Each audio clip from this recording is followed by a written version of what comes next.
What about adoption? When trying to persuade a mother not to abort her child, we pro-lifers suggest two alternatives. The first is that she raise the child. If a woman doesn't feel she's able to do so, though, we encourage her to make an adoption plan. However, sometimes there's pushback when it comes to adoption. There's myths and misconceptions that people have about adoption that keep them from considering it as an option. So myth number one, your baby will go to foster care.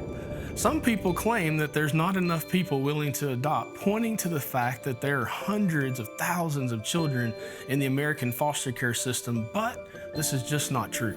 There are an estimated 1 to 2 million couples waiting to adopt in the U.S., dozens of prospective parents for every baby in need of an adoptive family, and children placed in adoption don't go to foster care. There's this idea that children being placed for adoption are first sent to foster care as a kind of holding zone for unadopted kids. Foster care is a temporary arrangement made for the safety of children who are separated from their parents because of crisis or hardship. The end goal of foster care is to reunite these children with their birth parents. Most children in foster care are not even eligible for adoption, but a child who's placed for adoption goes directly to an adoptive family in a permanent arrangement, where the children become legal members of the adoptive family. The only real exceptions to this are infants who are surrendered anonymously under state safe haven laws. Some states place these children in foster care temporarily while they look for permanent adoptive parents. Myth number two, you won't know if your child is receiving the love and care he or she deserves. Maybe some people think placing your child for adoption means leaving your child on the doorsteps of some dingy orphanage in the dead of night, like in a Charles Dickens novel or a 90s Disney movie, but that's not how it works. An expecting mother who wants to place her child for adoption will choose a licensed adoption agency to guide her through the process. She gets to handpick an adoptive family for her child, choose if she wants an open adoption where there's ongoing communication and contact with the child and the adoptive family, or a closed adoption where there's no contact. The birth mother can even choose who will be in the room when she delivers. And nothing is final until the paperwork signing parental rights over to the adoptive family is done. Of course, adopted children may face harm and trauma, but so might any child, including those living with their birth families. Myth number three, adoption is abandonment. I've got to disagree with that. It takes a huge amount of courage and selflessness to place a child up for adoption. And there are many, many inspiring stories of birth parents who, when facing difficult and often tragic circumstances, chose to place their child into an adoptive family instead of aborting him or her. I know this because I am one of them. My mother was a mentally challenged woman, and as she grew through adulthood, realized that she only had the mental capacity of an 11-year-old child, and she was in a mental institution at the age of 18 years old, and she was actually raped one night by 5 men and got pregnant with me.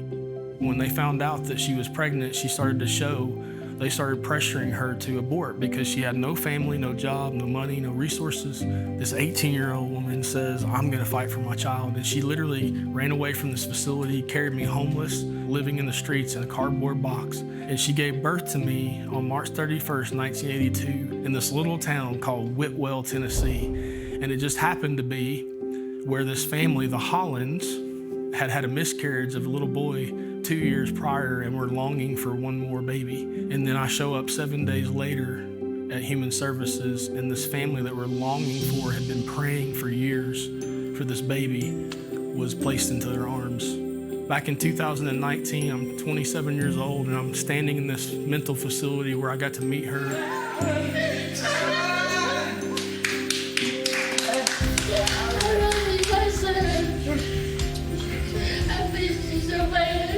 This is your boy.